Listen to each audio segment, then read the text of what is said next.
Hello there and a very warm welcome to another edition of Channels Beam. I am Victor Matthias. Now, social media enthusiasts from around the world gathered in Lagos for the 2018 Social Media Week, where discussions were centered on how different sectors have thrived leveraging the boundless opportunities provided by social media and how best entrepreneurs, climate change agents, and media practitioners can use it to make their work better and easier. And that will be our focus on the program today. But let's first take a look at the trending social media topics in the past week.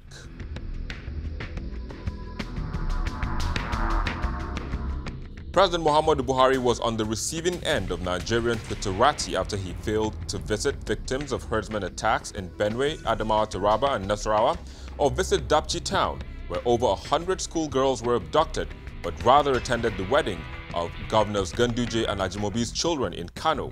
Most, even some of his aides, believed the move was insensitive.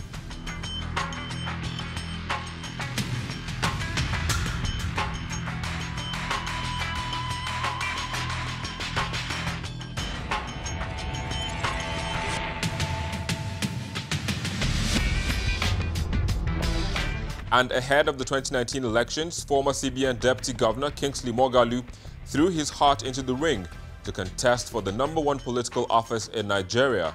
While some Nigerians questioned his ability to lead the nation, some described the development as a welcome idea.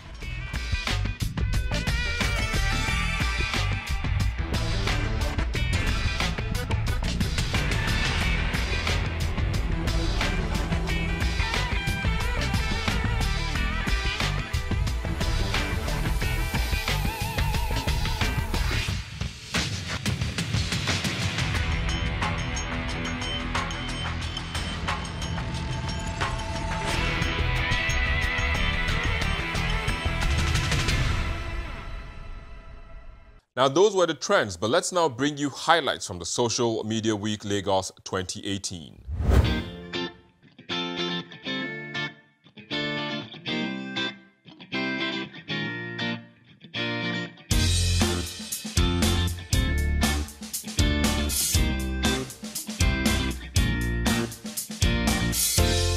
With a week-long program focusing on ideas, trends, insights, business practices and policies that leverages technology to transform industries and communities across Africa, the 2018 Social Media Week locked down Nigeria's commercial capital, Lagos.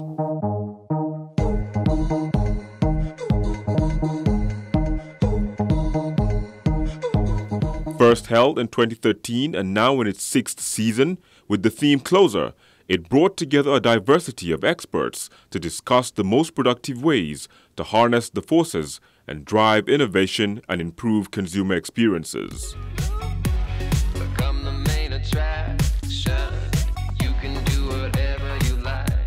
You know you got. The event, which is part of the larger Social Media Week conference hosted in 12 cities around the world, had in attendance experts from corporate bodies, tech ecosystem, and youth who gathered to chart a way and structure Nigeria for the future.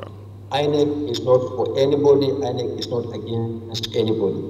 This was done through a central stage for keynotes and panels, multiple rooms for workshops, master classes and presentations, and an area dedicated to co-working, networking, and interactive installations. Because I've been able to attend a series of very educative sessions, broad mind with different people from different backgrounds, different parts of the country, and I've been able to also share my experience, where I come from and what I'm doing in the Northeast using social media to counter violent extremism.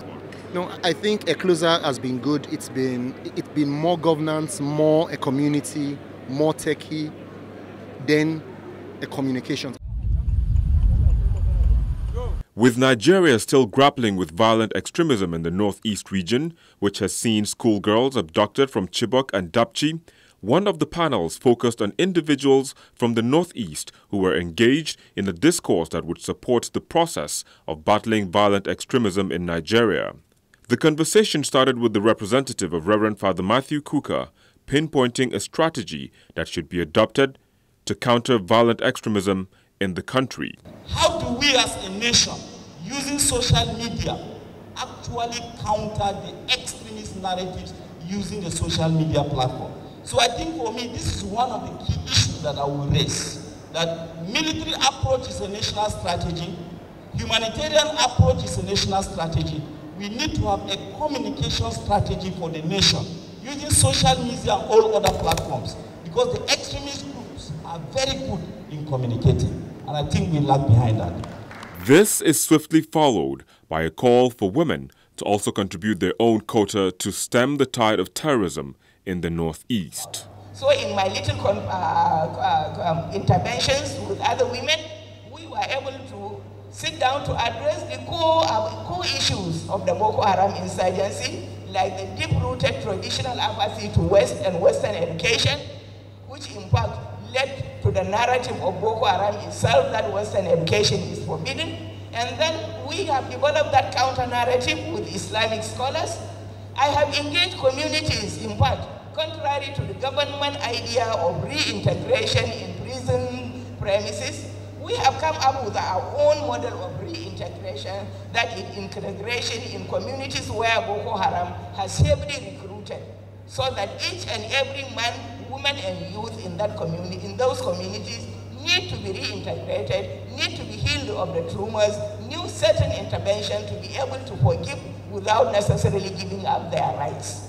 The spokesperson of the Presidential Committee on Northeast Initiative paints a gory picture. All of us gathered here are Nigerians, and we should pay attention to the problems that Nigerians face. Because if you ignore it, I'll assure you that it is right at your doorstep already.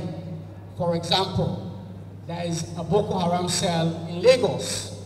Several arrests of Boko Haram members have been made in Lagos. He, however, says there is light at the end of the tunnel. Boko Haram remains a clear and present danger to not only the people of the Northeast, but to Nigerians in general. I have painted a very, very hurried and gory picture, but all hope is not lost. If you go to Maiduguri, you can go on around the community and you'll assume that there's really nothing going on. If you go to some parts of the Northeast, the nightlife is coming back. For those who like to go clubbing, you can go to a Pinnacle nightclub in Maiduguri without even knowing that this is a town under an emergency. People are going to school, businesses have started booming back, exports to the Central African Republic, to Cameroon, to Chad have continued, and as such, the economic base of the Northeast is coming back. People are getting happier. All hope is not lost. For the chief of party of the Northeast Regional Initiative, he gives a breakdown of challenges facing international agencies operating in the region to rehabilitate residents of the troubled area. It is hoped that sooner rather than later, a lasting solution to the crisis that has ravaged the Northeast will be found and normalcy returned to the nooks and crannies of the region.